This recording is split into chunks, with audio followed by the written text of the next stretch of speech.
Hello, family. Please subscribe and leave a like for us. It means the world to us. Also share this video to your friends and loved ones and turn on post notifications so you don't miss future videos from us. Thank you as you do so. Sit back and relax as we dive into the story. Barbara was organizing the cafe's weekly receipts when one of the staff tapped lightly on her office door. "Ma, someone dropped this envelope."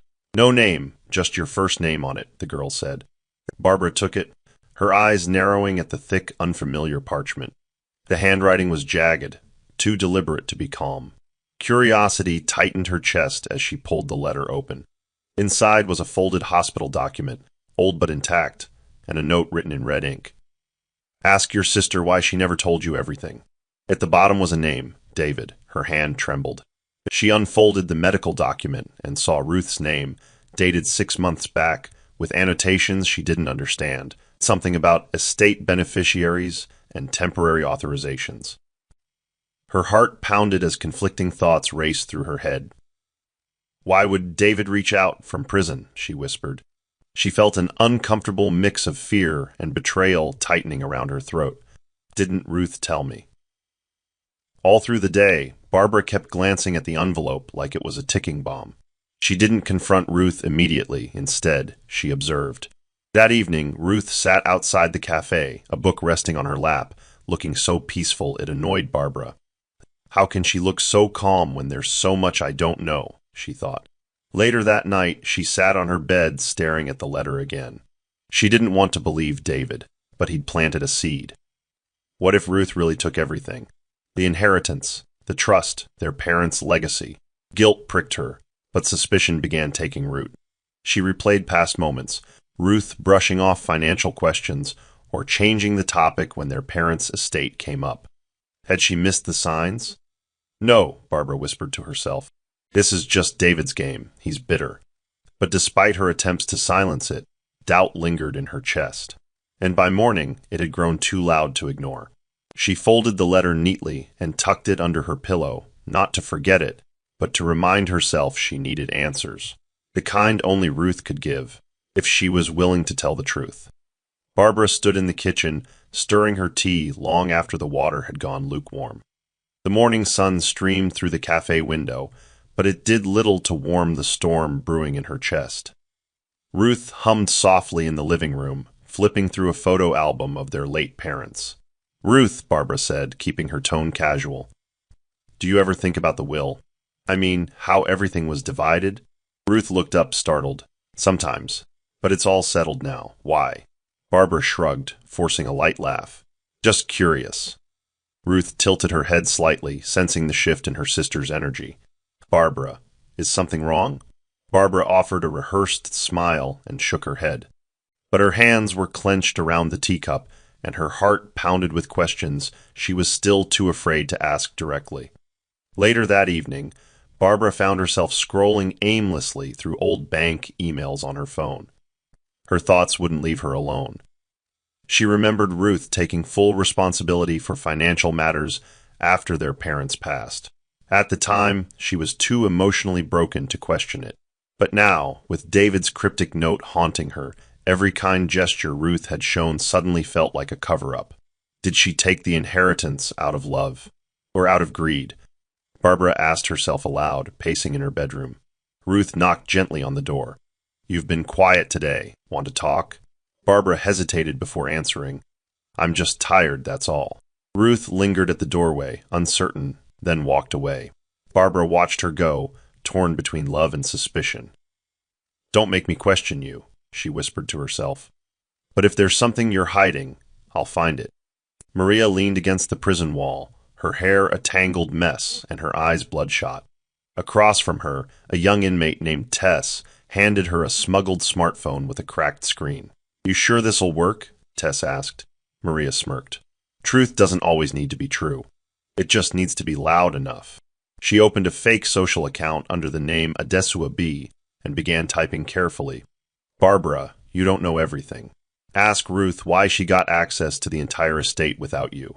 She attached an old news clipping about estate transfers and hit send. Her fingers trembled slightly, not from regret, but from excitement.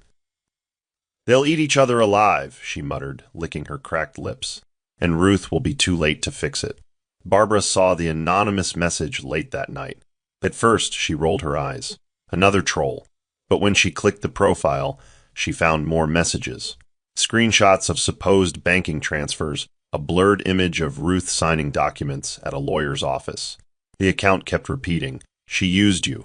She used your pain." Barbara's stomach clenched. She tried to dismiss it, but one message cut too close. While you were grieving, she was cashing in. Barbara's fingers hovered above the phone, her breathing uneven. "Who is this?" she typed back. No response, just silence and the echo of suspicion bouncing in her mind. She didn't sleep that night. Instead, she sat by her window, watching the moonlight slip across the floor. "What if it's true?" she whispered. "What if I've been blind this whole time?" The seed was planted, and now it was beginning to grow. The next day, Barbara walked into the bank with her coat pulled tight, and her nerves even tighter. She hadn't told Ruth. She told herself it was just a formality. The bank manager, a kindly woman named Mrs. Adelique, recognized her. "Miss Jones, how can I help you?" Barbara smiled stiffly. "I need information on the Adams Family Trust. My parents' estate. I'm a listed beneficiary." Mrs. Adelique raised an eyebrow but nodded and pulled up the file. "It says here your sister, Ruth Adams, was granted full interim access shortly after your mother's death." Barbara's heart skipped. "Interim?" she repeated. "Yes, temporarily. That's all I'm authorized to say without both signatures." Barbara leaned back slowly, her thoughts loud and uncontrollable. "So she had control," she said softly, almost to herself. "That's all I needed to know." She walked out of the bank with shaky hands, the information confirming her worst fears, or so she thought. She replayed the conversation 100 times as she walked through the city. People passed her by, unaware of the storm inside her. "She lied to me," Barbara muttered. "She took the inheritance." The words tasted bitter. Her mind filled with images of Ruth living comfortably, opening cafes, buying clothes, smiling without burden. Barbara clenched her fists. "And I was left to survive on scraps," she said aloud. But she didn't see the whole picture, only the pieces David and Maria wanted her to see. That night, as Ruth made her a warm bowl of yam porridge, Barbara barely looked up. "Thanks," she mumbled, eating in silence. And Ruth, unaware of what Barbara had discovered, smiled faintly and said, "Anything for you." But Barbara's silence was no longer peaceful. It was poisoned by growing resentment. Donald tapped his pen against his desk, the quiet click filling his office at the hospital. He had sensed something shifting, subtle but undeniable. Barbara no longer laughed the same way, and her once effortless warmth around Ruth had turned to something tight-lipped and forced. He sipped from his coffee and stared out the window, then picked up his phone and dialed Ruth. She answered almost immediately. "Donald," she breathed. "Everything okay?" He hesitated. "That's what I should be asking you." Ruth chuckled softly. "I'm fine. Just tired. Barbara's been quiet lately, too. But maybe we're both just adjusting to peace." Donald didn't speak at first. He didn't want to sow more worry, but something in his gut whispered that silence wasn't peace. "Can we all have dinner soon?" he asked. "Just to reconnect." Ruth agreed, unaware of the quiet storm rising between them. That evening, Donald passed by the bookstore cafe to drop off some legal papers. He found Barbara shelving books, her movements rigid, distracted. "Hey," he greeted. "Need help with that?" She gave him a tight smile. "I'm good. Thanks." He tilted his head. "Barbara, you've always been honest with me. So I'll ask straight, what's going on?" She paused, back still turned. "Why does everyone keep asking that?" Donald stepped closer. "Because you're not hiding it well anymore." Barbara turned then, eyes blazing. "Maybe I'm tired of being left in the dark. Maybe I'm tired of being protected like I'm some fragile little sister." Donald exhaled slowly. "Ruth didn't leave you out. She carried you." Barbara scoffed. "So I've heard." Before he could reply, she walked out through the side door. Donald stood still, his chest heavy. He didn't have all the pieces, but he knew this. Something or someone had turned Barbara against her own blood. And he needed to find out who before it was too late. The cafe was unusually quiet that Saturday afternoon. Ruth had just closed the till and was humming a forgotten melody when Barbara stormed in, eyes red and jaw locked. We need to talk now. Ruth looked up, startled. Barbara, what happened? Barbara slammed her phone on the table. This happened. Ruth stared at the anonymous messages on the screen, blinking rapidly. What is this? Barbara's voice cracked. You lied to me. About everything. The estate. The inheritance. You took what belonged to both of us and made me feel like I was just some burden to be pitied. Ruth stood slowly. Barbara, that's not true. Isn't it? Barbara shouted. You held the keys to our future and you never said a word. You built a whole life while I was busy scraping myself off the floor. The room fell into an eerie silence. Ruth's voice trembled. I waited, Barbara. I waited for you to be ready. I never touched that money for myself. But you didn't tell me. Barbara cut in, tears running freely now. I would have trusted you. But you didn't even give me the chance. Ruth stepped back like she'd been slapped. So that's it then. You believe them more than me? Barbara didn't answer. Her shoulders shook as she stared at the floor. You let me believe I was small, lesser. Ruth's breath hitched. I only ever tried to protect you. And that's the problem, Barbara whispered. I didn't need protecting. I needed truth. She turned and walked away, her footsteps echoing in Ruth's chest like a funeral dirge. Alone in the empty cafe, Ruth sank into a chair. Her vision blurred. Her sister hadn't just raised her voice, she'd torn a hole in Ruth's heart. The sound of rain drumming on the cafe windows matched Ruth's pulse as she sat slumped behind the counter, her body drained. The confrontation with Barbara played over in her mind like a nightmare she couldn't wake from. Each word, each accusation had been a knife to the gut. She tried to busy herself, wiping down shelves, rearranging menus, but her hands trembled. Eventually, she gave in, slid to the floor behind the register, and buried her face in her hands. The cafe lights flickered above her. What did I do so wrong? She whispered. Why is loving people never enough? The sobs came in quiet waves, not violent, but deep years of pressure and pain finding cracks to escape. Donald walked in through the back door minutes later, his face pale when he saw her on the floor. Ruth? He murmured, kneeling beside her. She looked up, her eyes swollen. I think I've lost her. Donald didn't try to fix it with words. Instead, he sat beside her in silence for a long while, both of them listening to the storm rage outside.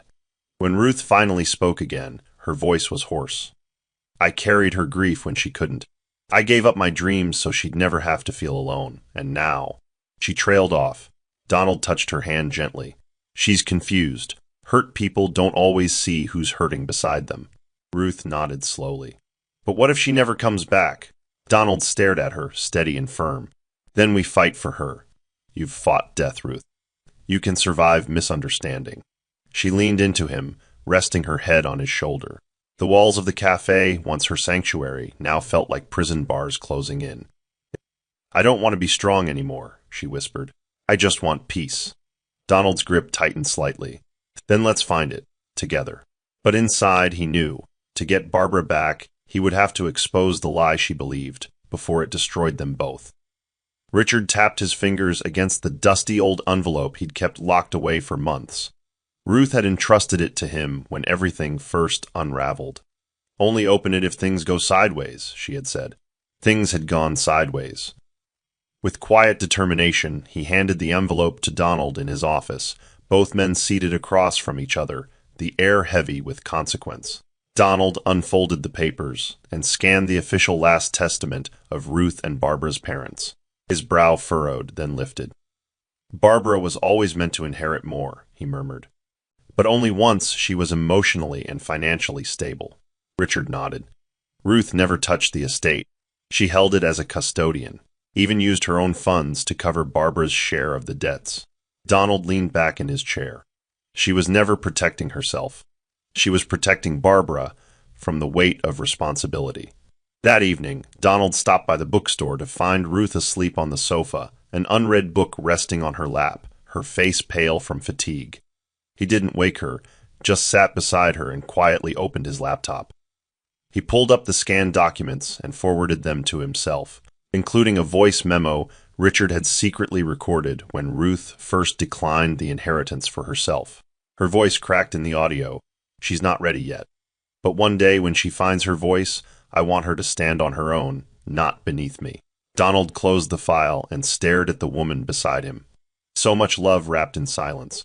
So much sacrifice mistaken as secrecy. He knew now that only truth would heal what misunderstanding had poisoned, and the time to reveal that truth was drawing near. Barbara sat alone in her bedroom, staring blankly at the report she had printed from the bank days earlier. Something didn't add up. The figures weren't consistent, and the so-called access logs only showed temporary holding records. She turned toward the drawer she had avoided opening for years, Ruth's old ledger, passed down from their parents.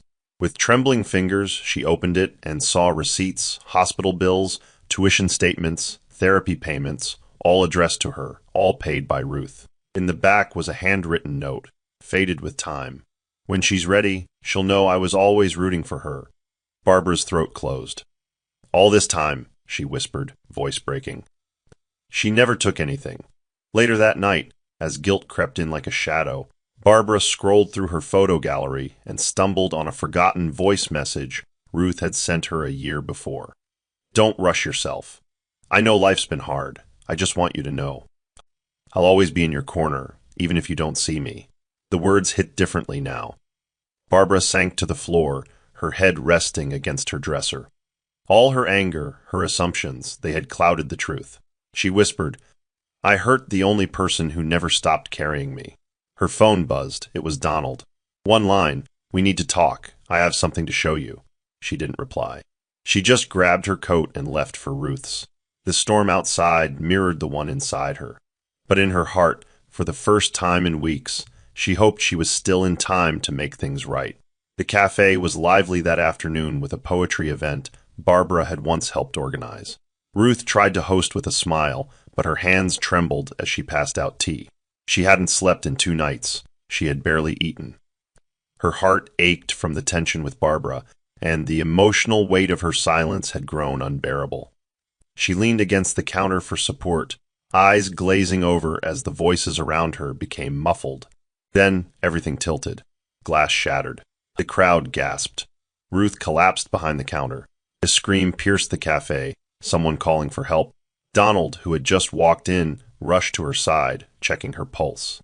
Call an ambulance, he shouted. Ruth's skin was cold, her lips pale.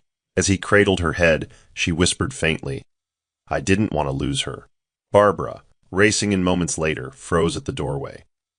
Her heart plummeted as she saw Donald kneeling beside Ruth, paramedics pushing through the crowd. No, she murmured, rushing to her sister. I'm here, Ruth, please. But Donald stood up, blocking her. Let them work. Barbara watched as the paramedics loaded Ruth onto a stretcher, IV lines already in her arm. Her breath hitched. The woman she had doubted, accused, was now fighting for her life. Again. As the ambulance doors shut, Barbara stood in the rain, numb. I didn't mean to wait too long, she whispered to herself. And as the sirens faded, the world around her went quiet. The crowd inside the cafe went back to their chatter. But Barbara remained still, broken by the truth, and haunted by the possibility that Ruth might not wake up this time. Barbara sat stiffly in Donald's office, her fingers laced tightly in her lap, eyes refusing to meet his. Donald placed a folder between them and leaned forward. You let their lies get in, he said quietly, tapping the folder. Barbara flinched. You think I don't already hate myself for it? She snapped. But Donald didn't waver. You were never meant to hate yourself. You were meant to ask questions. You didn't. He opened the folder. Inside were printed screenshots of Maria's facial media messages and encrypted emails traced back to a prison contact. She manipulated you, he added, twisted everything you feared into doubt. Barbara stared at the evidence, her heart caving under the realization. I thought Ruth was shutting me out, that she didn't trust me enough to share things anymore, she said, voice trembling. I felt abandoned. Donald's tone softened. You were grieving and hurt. They used that. But now you know.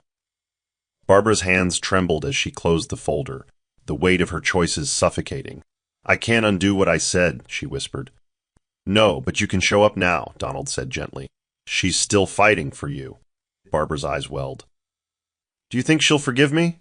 Donald stood, placing a hand on her shoulder. I think she already has. That's who she is. But you need to forgive yourself first. Barbara nodded, rising slowly. Then I need to see her, now. As she stepped out into the cool evening air, the wind hit her like a reset, a quiet push toward redemption. And with every step toward the hospital, her regret morphed into resolve. She wouldn't lose her sister, not to lies, not to guilt, not again. Barbara let herself into Ruth's apartment, the key still hanging from the same sunflower keychain Ruth gave her years ago. The air inside felt frozen in time, soft bookshelves, tea mugs unwashed, the quiet scent of lavender. In Ruth's bedroom, she noticed a locked wooden box tucked beneath the bed. It wasn't hidden, just forgotten. Her fingers traced the lid as she opened it slowly. Inside, stacks of envelopes labeled with her name, bills paid on her behalf, tuition records, donation slips in her name. A USB drive with a tag reading, in case she forgets how loved she is. Barbara's hand flew to her mouth. At the bottom lay a sealed envelope. She tore it open. A voice note began to play. Ruth's voice, clear but soft. I've never stopped rooting for you, even when you couldn't see it. If I protected you in silence, it's because I trusted you'd one day understand. I was never keeping anything. I was only carrying what I thought you couldn't. Barbara collapsed onto the bed, gripping the voice recorder to her chest, hot tears spilling freely. The guilt shattered her defenses. Every thought she'd had, the resentment, the judgment, felt like a wound she had inflicted on the person who had bled for her in silence. She curled into the pillow, sobbing until her shoulders ached. The memory of Ruth's laughter, her soft words of encouragement, her quiet absence during Barbara's darkest seasons, all of it came flooding back. She wasn't missing. She was working behind the scenes. I'm so sorry, Ruth, Barbara whispered over and over. Her eyes locked on the small framed photo on the bedside table. It was of both of them at the beach years ago, arms linked. With shaking hands, she grabbed her phone. Donald, she choked, I need to go see her. I need her to know I'm still her sister. Barbara burst into Ruth's hospital room like a storm, wild-eyed, breathless, and on the verge of collapse. Machines beeped steadily, and Ruth lay pale against the stark white sheets, a thin oxygen tube beneath her nose. Her stillness frightened Barbara more than anything. She dropped her bag and fell to her knees beside the bed, gripping Ruth's hand as if her life depended on it. I was wrong, she whispered, pressing her forehead to Ruth's knuckles. You didn't take from me. You were saving me, and I repaid you with silence and accusations. She trembled as tears spilled from her eyes. Please, Ruth, come back to me. Please, I still need you. Ruth's fingers twitched lightly. Barbara froze. Then, with a soft cough and a groggy blink, Ruth's eyes fluttered open. She looked dazed, but her gaze found Barbara. You came, she rasped. Barbara gasped and nodded furiously, squeezing her sister's hand. I never should have doubted you. I let them poison my mind, and I broke us when you were still holding me together. Ruth offered a faint smile, her lips cracking slightly. We're not broken, she said weakly. We've just been misunderstood. Barbara laughed through her tears and kissed Ruth's hand. Rest. I'll be right here, always. The nurse walked in quietly, but paused at the door, watching the moment with quiet reverence. Barbara leaned her head beside Ruth's, whispering, I love you. I never stopped. Ruth's eyes softened, and for the first time in weeks, peace settled into the room. A reunion born not of words, but of truth finally unearthed. The days that followed were slow and quiet, filled with hushed conversations, the gentle beeping of monitors, and the scent of hospital antiseptic. Ruth's eyes, once dim with exhaustion, gradually regained their alertness. Barbara remained by her side, her presence now constant, as though time itself was bending to allow them space to rediscover one another. They talked in low tones during the nights about childhood, the time Barbara broke Ruth's diary lock, the summer they nearly got lost in Enugu. Every laugh was a tiny balm. I didn't die, Barb, Ruth said one night, her voice stronger, because some part of me knew you still needed me. Barbara sniffed, looking away. I needed you, but I didn't know how to say it without sounding broken. Ruth smiled and reached for her sister's hand. Broken sisters don't need to speak. They just sit beside each other. Like this. Back at Ruth's bookstore cafe, Donald managed things quietly, always checking in. He never visited empty-handed books, Ruth's favorite hibiscus tea, or just silence. He sat with her one evening as the sisters both sipped tea on the hospital balcony. Your body's healing, Donald said, But your peace, that will take longer. Ruth nodded. The body scars fade faster than the heart. Barbara turned to Donald, her voice soft but sure. I want to help her reopen the cafe when she's ready. We'll run it together.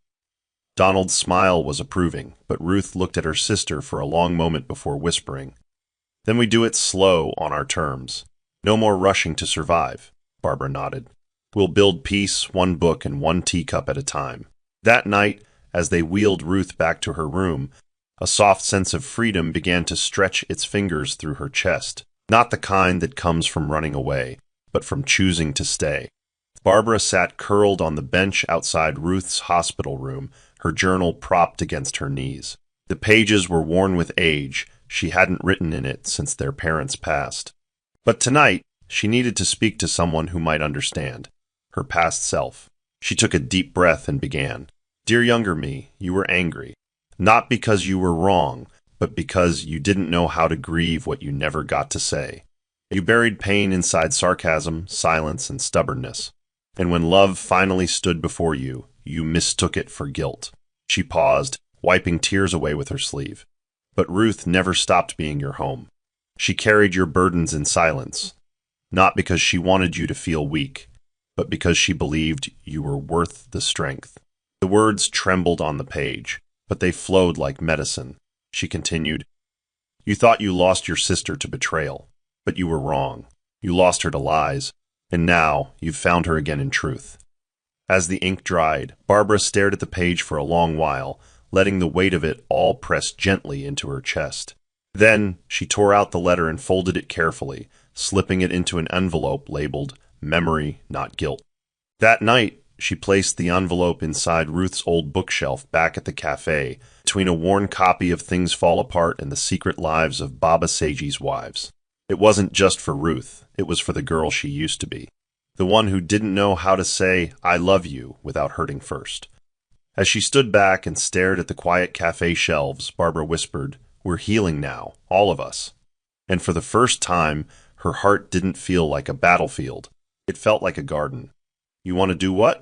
Donald asked, brows lifting as he stirred honey into Ruth's tea at home. Ruth, now out of the hospital but still recovering slowly, sat upright on the couch. Barbara stood beside her, arms folded but firm. We want to visit David and Maria. Together, Ruth repeated. Donald glanced at both women, unsure if this was madness or the most powerful decision they could make. And what's the goal? He asked gently. Ruth's voice was steady, but there was steel behind it. Not revenge, not forgiveness either. Just clarity.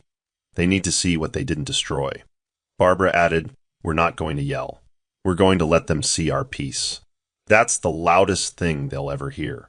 Donald nodded slowly, finally understanding.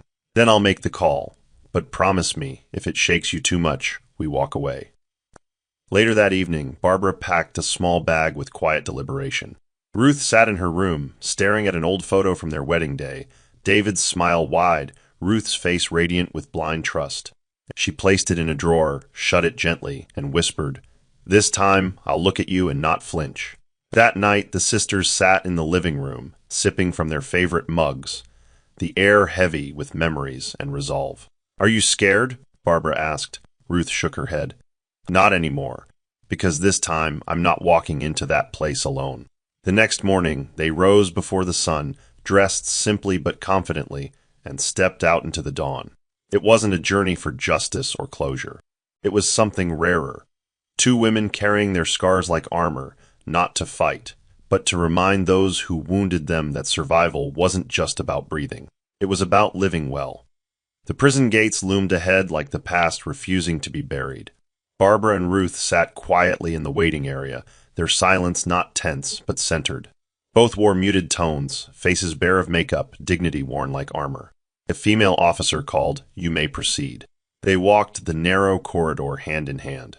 When they entered the visiting room, Maria was already there, her prison jumpsuit wrinkled, her eyes dim and swollen. David followed shortly after, his expression hardened but crumbling beneath the surface.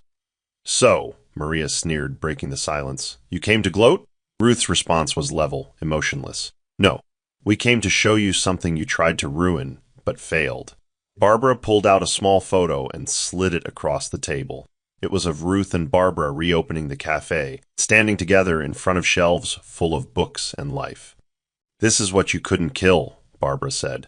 David looked at the photo, then up at Ruth. "You still look the same, soft. Easy to fool," Ruth smiled bitterly. "And yet, here I am, while you're the one shackled behind glass." Maria folded her arms, trying to hold on to pride. "You think love saved you. It didn't. You were lucky." Ruth's eyes narrowed. "No, I was loved, not lucky." The guard warned them to watch the tone. But the temperature in the room had already changed. Barbara leaned forward. "We didn't come to argue. We came to release you from the grip you thought you still had on us." Maria scoffed. "You'll never forget what we did." Ruth nodded slowly. "You're right, but I don't need to forget you. I only need to outlive what you tried to bury us with." And in that moment, the room didn't feel like a prison for them. It felt like a burial site for every chain that had ever tried to hold them. Barbara locked eyes with Maria, her stare unflinching. "You spent months manipulating me, convincing me my sister betrayed me. But the real betrayal was yours, disguised in fake compassion and twisted truth." Maria tried to smirk, but it faltered. "And you were so easy to sway, just like your mother." Barbara smiled without warmth. "The difference is, our mother wouldn't have stayed down either. So thank you, Maria. You reminded me I come from a line of women who rise." David shifted uncomfortably. "This is a waste of time." Ruth turned to him. "No, this is the closure you will never get because you're too proud to ask for it." David glared. "I don't need closure." Ruth leaned back calm. "Then stay broken." Maria whispered. "You still think you're better than us?" Barbara stood slowly. "No, we just healed better." She turned to the officer. "We're done here." The door buzzed open. Ruth paused, looked back one last time, and said quietly, "You lost. Not because you're in prison, but because your names no longer mean anything to us." With that, they stepped into the hallway, the cold air of freedom wrapping around them like a cleansing wind. Outside, Ruth inhaled deeply. "It's done," she said.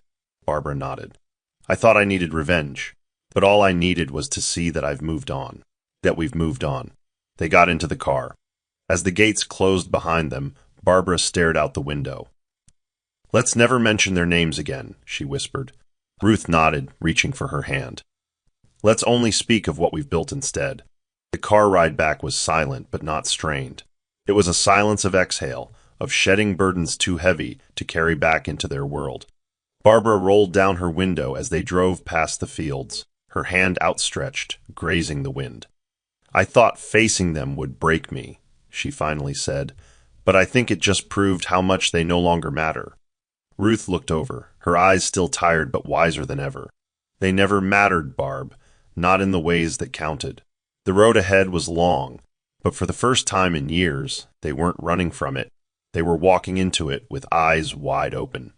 Barbara pulled out her phone and deleted every saved message, photo, and email linked to Maria and David. Her thumb hovered before pressing delete on the last one. "Goodbye," she whispered. Later that night, the sisters returned to the bookstore cafe. The place was closed, but Donald had lit a few scented candles around the reading section. "Thought you might want a soft landing," he said, handing Ruth her favorite mug. They sat in the quiet, sipping in peace.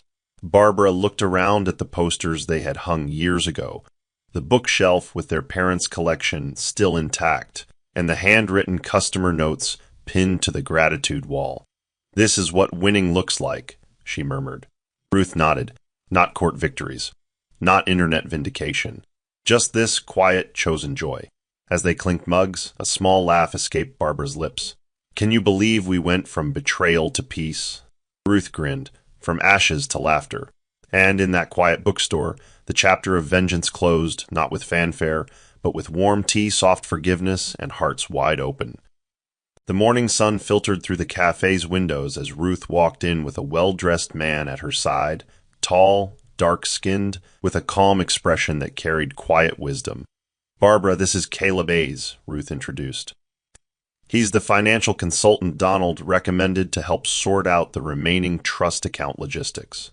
Barbara extended her hand politely, and Caleb's warm grip surprised her. "It's an honor," he said with a small bow of his head, his tone gentle. She nodded, studying his composed manner, the slight glint of curiosity in his eyes. As they went over the numbers at one of the side tables, Barbara noticed his attention wasn't only on the documents. He was observant, patient, and not once patronizing. When she misunderstood one clause, he leaned in gently. "You're smarter than you think." These terms were designed to confuse. She smiled faintly. That was the first compliment in weeks that hadn't felt performative. Later, as Caleb left, he paused by the entrance and turned back. "You've built something beautiful here," he said, glancing around the cafe. Not just the space, but the feeling. Barbara was momentarily caught off guard. She nodded, her voice softer. "It's been rebuilt. From ashes." Caleb gave a knowing smile. "That's the best kind. It lasts." After he left, Ruth leaned across the counter. "What do you think?" Barbara, still watching the door, whispered, "I don't know." But he didn't feel like another stranger. That evening, she found herself rereading the financial reports he'd marked, not for the numbers, but for his tiny notes in the margins. "Look here. This protects you. Ask questions." Something about his presence had already nudged something in her, something hesitant, but alive. Not love, not yet, but recognition. And for someone like Barbara, recognition was the first key that unlocked possibility. Barbara stood in front of the new chalkboard menu, her hands smudged with blue and green dust as she finished drawing a steaming teacup beside the word healing sessions. "You're seriously doing this?" Ruth asked from the doorway, holding a tray of muffins. "Yep," Barbara said. "We've hosted book readings, charity drives, and movie nights. Now we host healing." It was Barbara's idea, a bi-weekly series of mini workshops, poetry circles, and storytelling nights designed to help women rebuild after betrayal. Caleb had quietly offered to volunteer for the financial literacy evenings. He was there every Saturday, always on time, with notes and stories from his own past.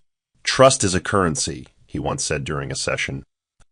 "And some of us spend it on the wrong people until we're bankrupt. But healing means earning it back with ourselves first." Between sessions, Barbara often found herself drifting toward him, discussing everything from post-trauma finances to the importance of protecting small businesses. They laughed easily, shared quiet jokes, and once, when the lights flickered, he reached across the table and casually brushed a crumb from her cheek. "You really dive into your snacks," he teased. She blushed and swatted his hand. Ruth watched quietly from behind the cafe counter, her smile full of approval. "You look lighter," she told Barbara that night. "Not healed, but softening," Barbara shrugged, her voice low. "He listens. He doesn't try to fix me. He just stays," Ruth nodded. Sometimes staying is louder than love. And as the cafe lights dimmed, Barbara leaned into the warmth not just of a new project, but of a new connection taking root, slowly and sincerely. Far away from the cozy safety of the cafe, Maria sat on the edge of her prison cot, eyes sunken, lips cracked, her hands trembling uncontrollably. The prison psychologist had already flagged her for increased monitoring after 2 episodes of dissociation. She barely spoke to anyone now.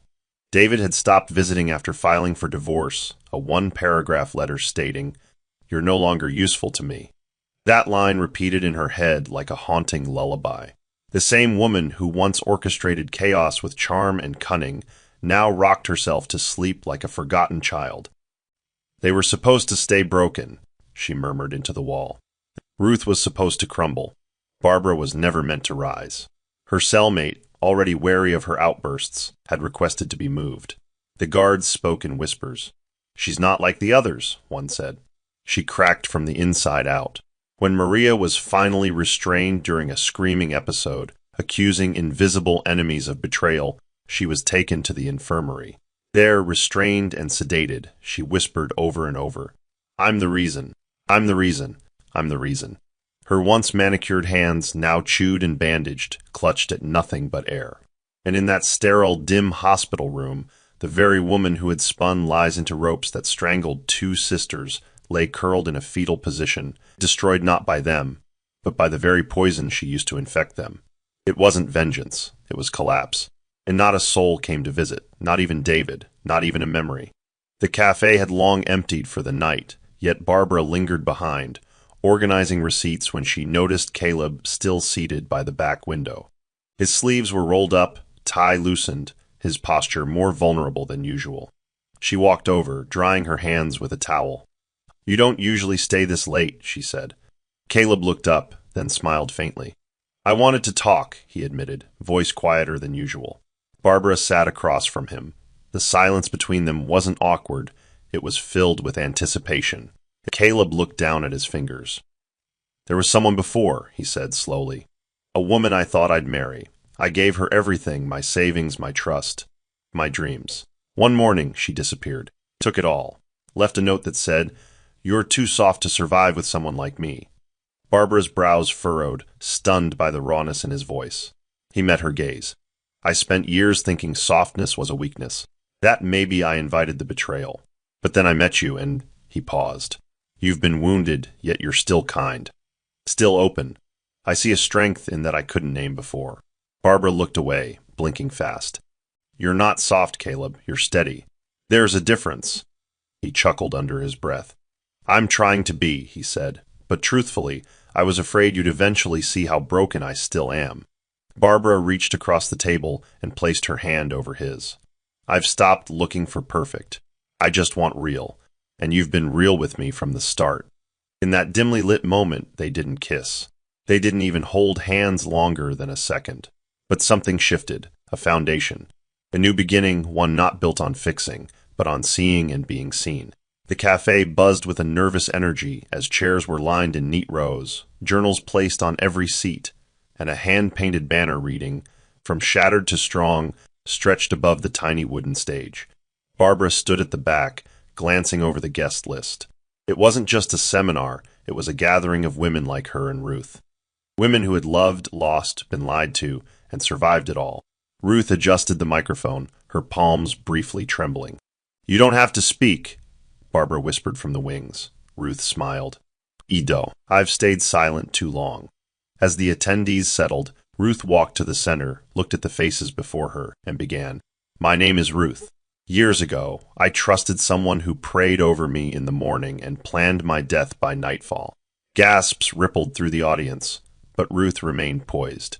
"I survived not because I'm invincible, but because I was seen. My sister saw me, my friend hid me, and eventually I saw myself again." The room was silent, breaths held. Ruth took another step. "Betrayal can bury you, but if you reach for the hands that love you, you'll find a ladder back." Her voice cracked, but she didn't stop. "This space is yours. Tell your truth, even if your voice shakes." A woman in the front row began to weep. Others nodded through their tears.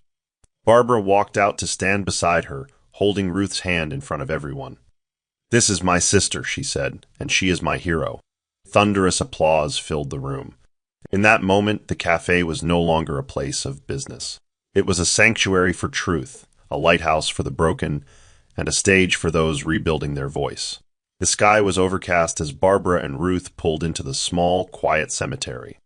A light drizzle misted the air, softening the earth as they walked side by side, each holding a bouquet of fresh lilies. The silence between them was reverent, not somber. They stopped before two granite headstones marked Thomas and Grace Adams. Barbara knelt first, brushing off specks of dirt. "Hey, Mum, Dad," she whispered, "we've been through fire. But we're standing." Ruth joined her, placing the flowers gently at the base. "There were times I wasn't sure I'd ever see this place again," she murmured, eyes glistening. The rain kissed their cheeks like gentle blessings from above. Barbara took a shaky breath and added, "But your daughters didn't fall apart. We found our way back to each other." They sat on the grass for a while, letting the silence stretch between memories and healing.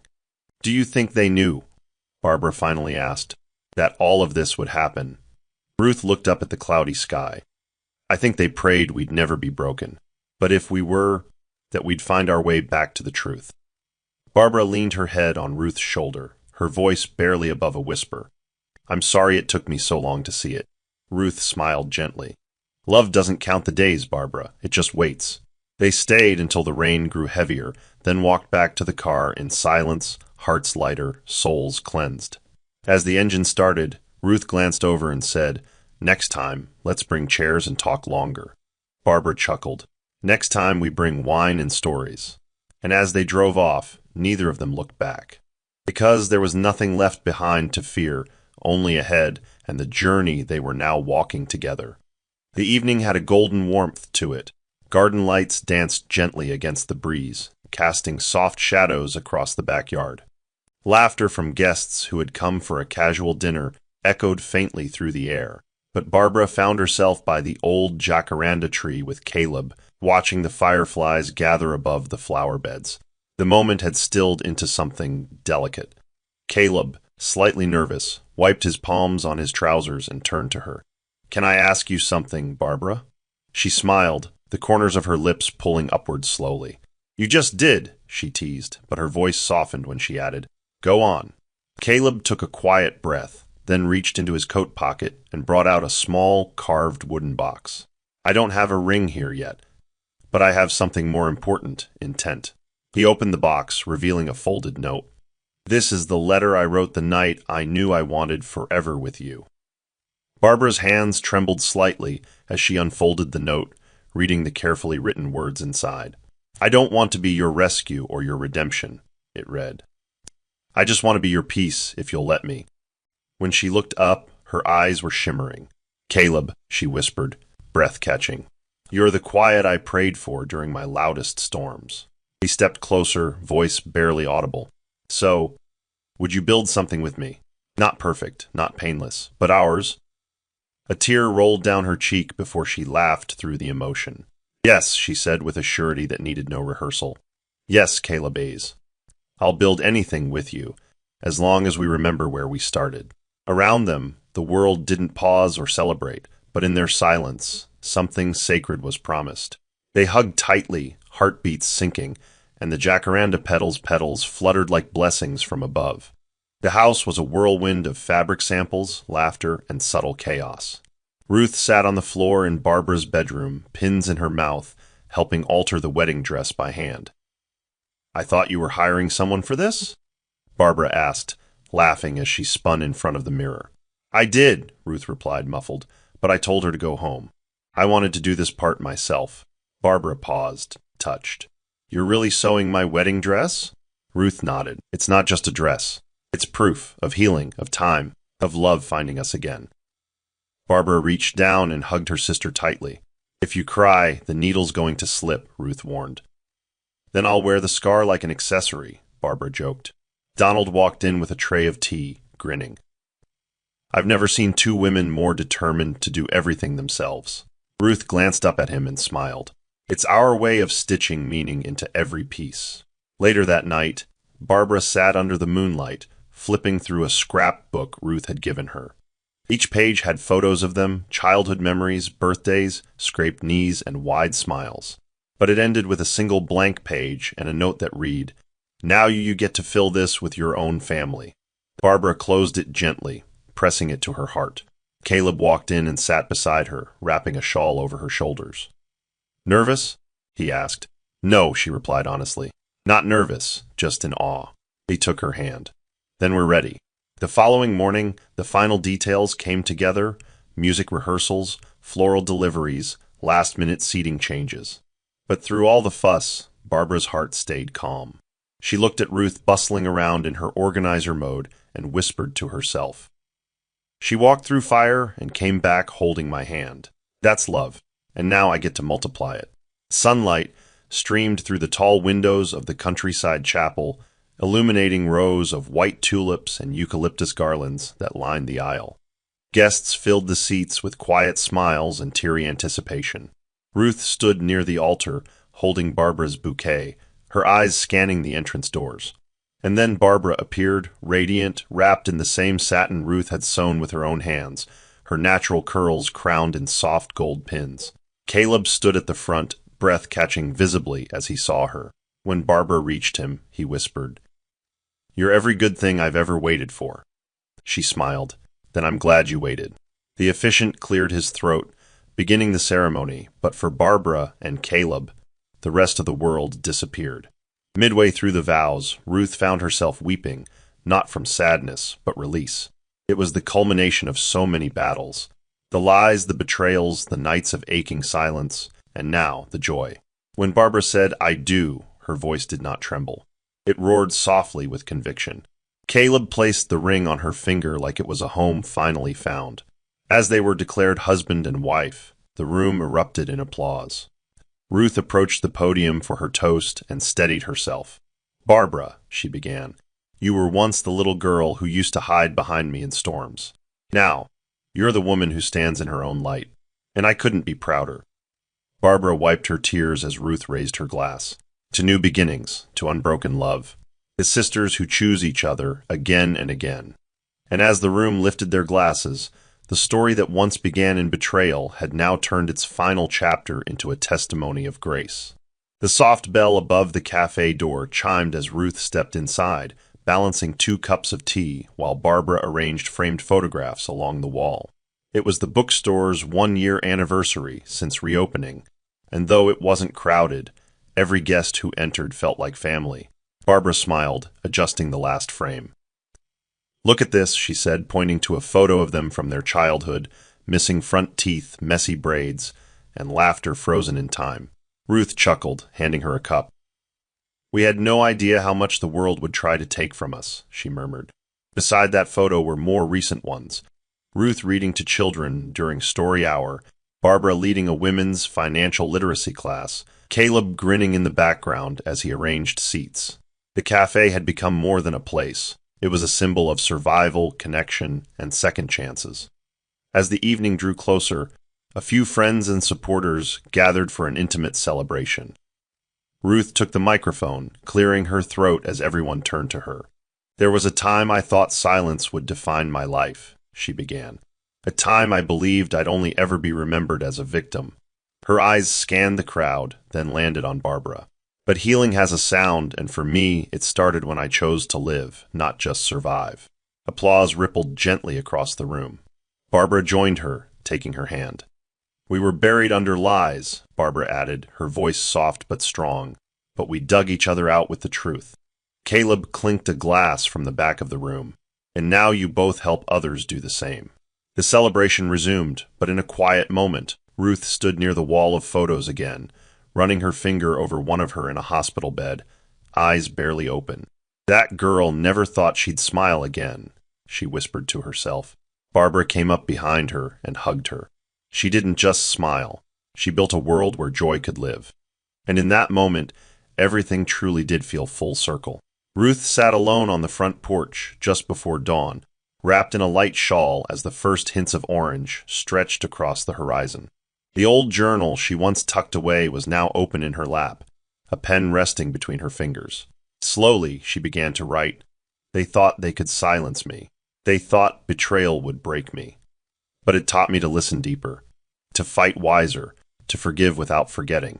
She paused, looking out at the dew-covered garden Barbara had planted with Caleb, hearing the faint hum of life already beginning to stir.